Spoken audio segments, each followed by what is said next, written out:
বন্ধুরা, আজকে আমি আপনাদের সাথে শেয়ার করছি রসগোল্লার পায়েস। বাড়িতে বেশ কিছু রসগোল্লা ছিল।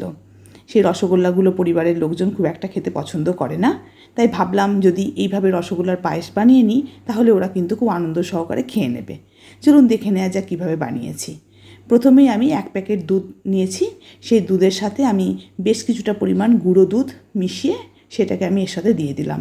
দুধটা ফুটে যখন অনেকটা ঘন হয়ে এসছে তখন আমি অল্প কিছু পরিমাণে মাখা সন্দেশ এর মধ্যে দিয়েছি।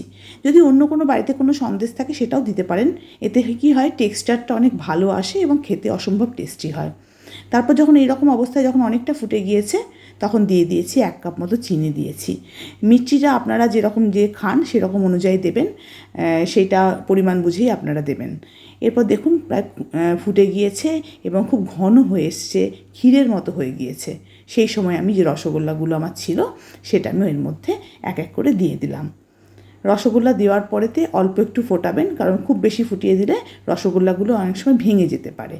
মোটামুটি দেখুন যখন এরকম টেক্সচারটা চলে এসছে সেই অবস্থায় আমি অল্প পরিমাণে গোলাপ জল ছড়িয়ে দিয়েছি এবং দেখুন রেডি হয়ে গেছে আমাদের রসগোল্লার পায়েস। অসম্ভব সুন্দর খেতে হয় বন্ধুরা, আপনারা অবশ্যই ট্রাই করবেন।